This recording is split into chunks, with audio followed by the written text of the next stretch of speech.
السلام علیکم۔ رمضان مبارک قریب آتے ہی بعض لوگ اس شش و پنج میں مبتلا ہو جاتے ہیں کہ تراویح تو پڑھنی ہے لیکن کتنی رکعتیں پڑھیں۔ کوئی کہتا ہے کہ 8 رکعت پڑھے، کوئی کہتا ہے کہ 20 رکعت پڑھے۔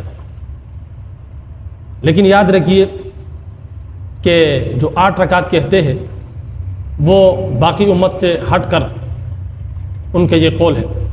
جبکہ دوسری طرف پوری امت کے اس بات پر اجماع اور اتفاق ہے کہ 20 رکعت ہی تراویح۔ آپ صلی اللہ علیہ وسلم نے اپنے زندگی میں 3 دن تراویح کی جماعت کروائی، اور پھر اس خوف سے آپ صلی اللہ علیہ وسلم نے ترک کر دیا کہ کہیں ایسا نہ ہو کہ یہ تراویح کی نماز فرض ہو جائے۔ فرض ہونے کے خوف سے اپنی امت پر شفقت فرماتے ہوئے آپ صلی اللہ علیہ وسلم نے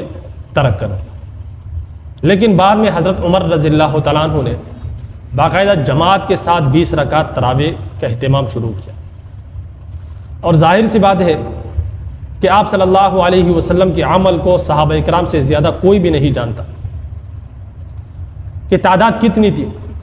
تو صحابہ کرام کے اس بات پر اتفاق اس بات کی ثبوت ہے کہ آپ صلی اللہ علیہ وسلم نے 20 رکعت ہی پڑھی۔ اس لیے کہ جب حضرت عمر رضی اللہ تعالیٰ عنہ نے جماعت کے ساتھ تراویح شروع کروائی، چونکہ وہ خوف ختم ہو گیا تھا،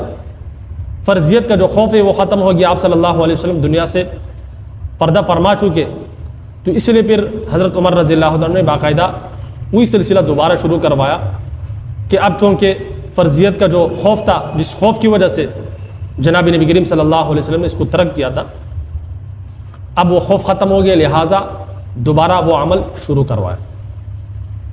اور 20 رکعت شروع کروائے،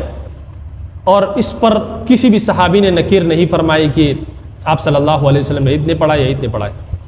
جو اس بات کی ثبوت ہے کہ اس پر تمام صحابہ اکرام کا اتفاق ہے کہ آپ صلی اللہ علیہ وسلم نے 20 رکعت ہی پڑھائی تھی۔ اسی لیے تو حضرت عمر رضی اللہ عنہ نے اس کا حکم دیا اور تمام صحابہ اکرام نے اس پر اتفاق کیا۔ اگر ایسا نہ بھی ہے تو پھر بھی یہ بات مسلم ہے کہ خلفائے راشدین اگر کوئی عمل کرے تو وہ سنت ہے، کیونکہ صحابہ کرام خاص کر کے خلفائے راشدین کے عمل کو جناب نبی کریم صلی اللہ علیہ وسلم نے سنت ہی ارشاد فرمایا،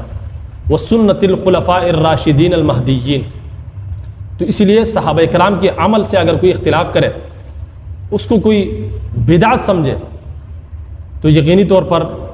اس سے بڑا بدبخت اور گمراہ کوئی نہیں ہو سکتا۔ تو لہٰذا جو غیر مقلد حضرات لوگوں کے ذہنوں کو خراب کرتے ہیں کہ 8 رکعت تراویح ہے، ان کے پاس بھی کوئی ثبوت اور دلیل نہیں ہے، جبکہ ہمارے پاس پوری امت کا اجماع اتفاق، ایک طرف پوری امت ہے، صحابہ اکرام ہے، پورا اجماع ہے، اور دوسری طرف یہ چند لوگ ہیں جو کہتے ہیں کہ 8 رکعت تراویح ہے۔ تو لہٰذا یہ امت کے ساتھ جو ہے اختلاف کرنے کے مترادف ہے، تو لہٰذا ہم نے جمہور کے ساتھ چلنا ہے۔ جو فیصلہ صحابہ اکرام نے کر دیا، خلفائے راشدین نے کر دیا، وہ ہمارے لیے سر آنکھوں پر ہے، اور اس کے علاوہ اگر کوئی کہتا ہے کہ نہیں انہوں نے فیصلہ غلط کر لیا، اور آج 14ویں صدی میں آ کر کہتا ہے کہ ہم یہ فیصلہ کریں گے، تو یاد رکھیے یہ آپ کا جو فیصلہ ہے یہ آپ کو مبارک ہو، ہمارے لیے وہ حجت ہے جو جناب نبی کریم صلی اللہ علیہ وسلم کا عمل ہو یا صحابہ کرام کا عمل، وہ ہمارے لیے حجت ہے، وہ ہمارے لیے سنت ہے۔ تو اس لیے اس بات کا اہتمام کرے کہ رمضان مبارک کے اندر 20 رکعت تراویح کا اہتمام کرے۔ امید کرتا ہوں میری بات آپ کو سمجھ میں آئی ہوئی ہوگی۔ ویڈیو اگر آپ کو اچھی لگے تو اس کو زیادہ سے آگے شیئر کریں، تاکہ جو لوگ کم تراویح ادا کرتے ہیں تو ان تک بھی میرے پیغام پہنچ سکے، اور جو اس غلط فہمی کا شکار ہے کہ 8 رکعت تراویح ہے یا 20 رکعت تراویح ہے، تاکہ ان کی غلط فہمی کا ازالہ بھی ہو سکے۔ اجازت دیجیے، السلام علیکم ورحمۃ اللہ وبرکاتہ۔